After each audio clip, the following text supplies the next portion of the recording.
Hey guys. You know, I've noticed a lot of people are upset with President Obama for apologizing to Japan.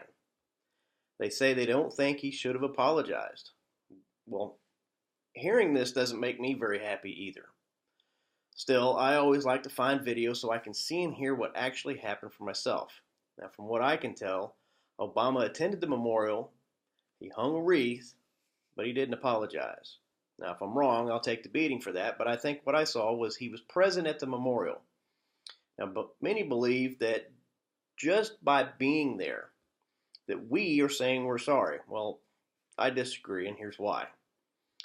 I've been to Pearl Harbor. I've visited the Kwajalein Atoll many times, dove to Japanese wreckage in Guam and Palau. I sailed the Philippine Sea where Admiral Oldendorf orchestrated a decisive victory against the Japanese, and I even had the honor of visiting Ground Zero and the Atomic Museum in Hiroshima. During my 22 years in the United States Navy, I visited Pearl Harbor many times and then accepted orders to the USS Lake Erie in Pearl Harbor and was stationed there for about 4 years. To my shipmates on the Lake Erie, D-Guts! All right, so D-Guts is an acronym for Don't Give Up the Ship, and it was a battle cry by Oliver Hazard Perry in the Battle of Lake Erie in the Battle of 1812. So that's part of that story. Now, while I was on the Lake Erie in 2003, I was promoted to the august rank of Chief Petty Officer. Just being stationed in Pearl Harbor came with the rich history of World War II and all of the epic battles that occurred after we entered the war. Going through the Chief's initiation, the last year it was called an initiation, on the island of Oahu, we had a lot of training on that very history.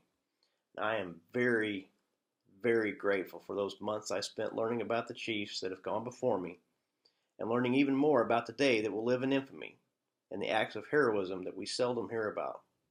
The ships that miraculously put out fires, repaired damage, and set sail to go after the Japanese. The ships and the men that sailed on them were made out of solid steel, and there are plenty of tales to confirm that. Now, during my stay at Pearl Harbor, I visited the USS Arizona and the USS Missouri memorials and the various museums and ship graveyards many times for one reason or another.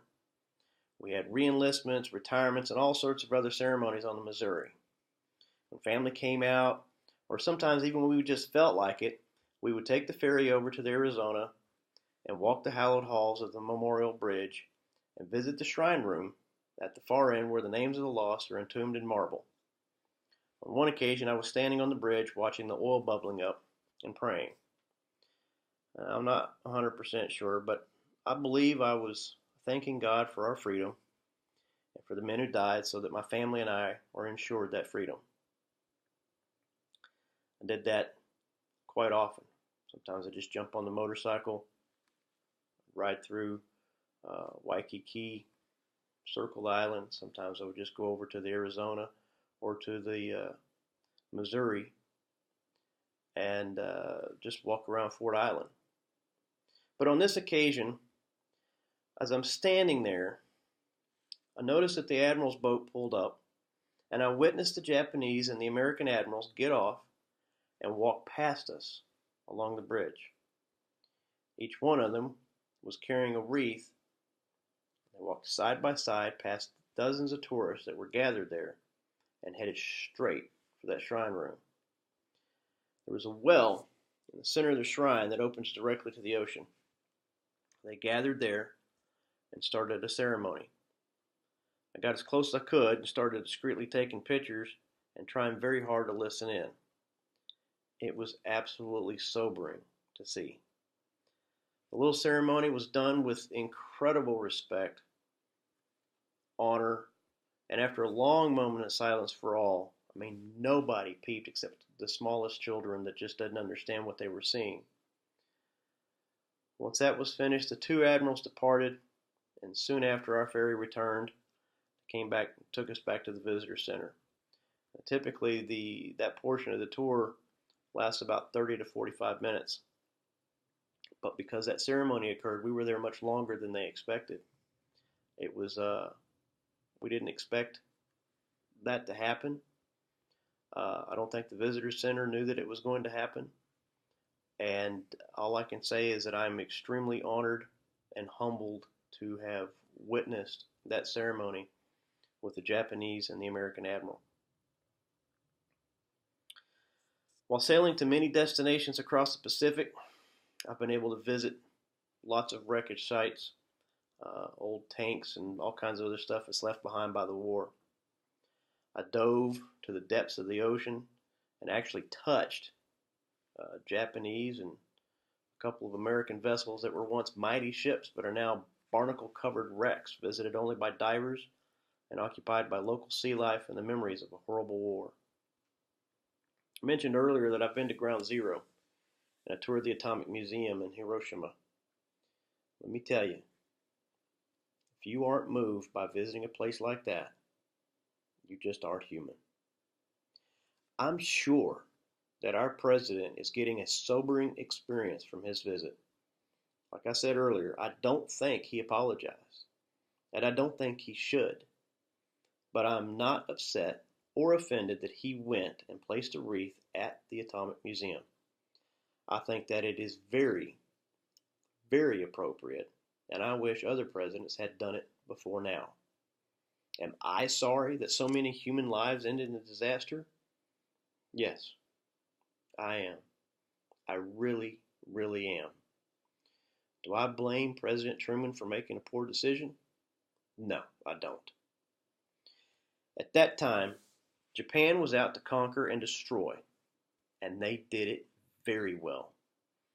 They were a very efficient killing machine. They killed countless people in many countries and occupied land and islands all across the Pacific. They had no intentions of stopping until they had conquered as much as they possibly could. Someone had to stop them, and it fell mostly on the American soldiers, airmen, and sailors to get it done. Now, we had help. There were numerous countries that were also battling the Japanese alongside America, and they lost many soldiers as well. Of course, we all know that we were also battling Germany on the other side of the planet, but we're talking about Japan. On Memorial Day, we need to remember the other countries that stepped up and fought Japan and Germany alongside us. I've had the rare privilege of marching in an Anzac Day parade with several dozen of my shipmates in our dress white uniforms. Anzac Day is much like our Memorial Day in that they honor those who served and died in all wars, conflicts, and peacekeeping operations, and the contribution and suffering of all those who have served. So it's almost like Veterans Day as well. Now, ANZAC is an acronym for Australia New Zealand Army Corps. We don't thank them or anyone else enough for helping to ensure the freedoms that we all share.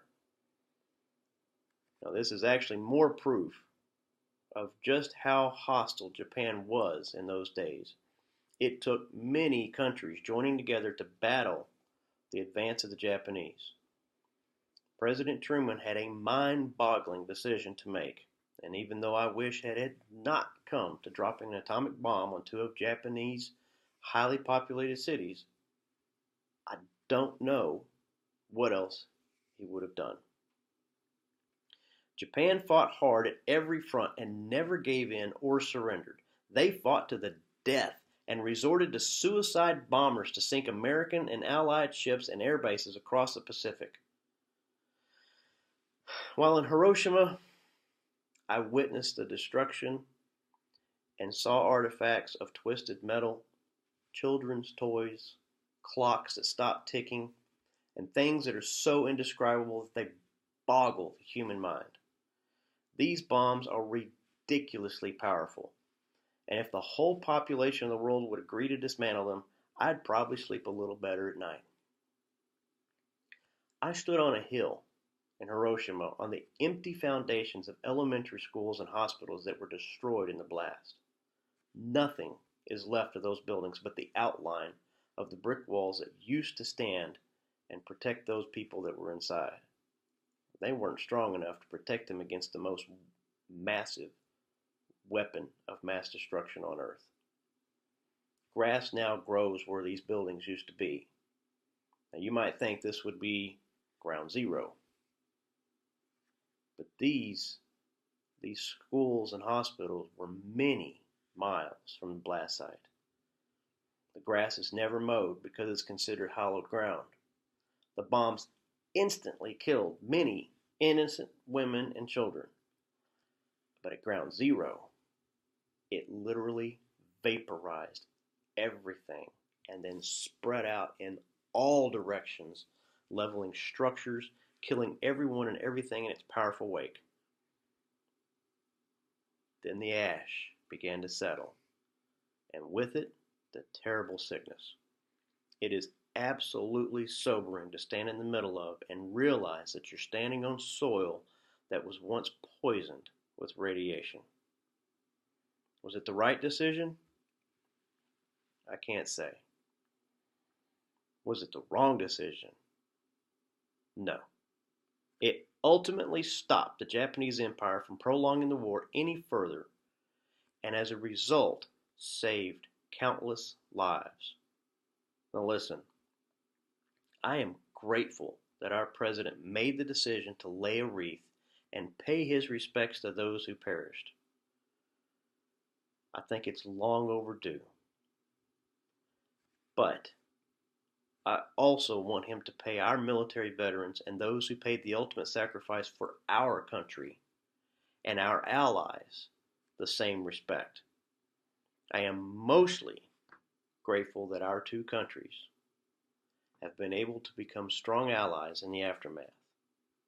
And I pray that it never happens again with any country, ever. Not ever again.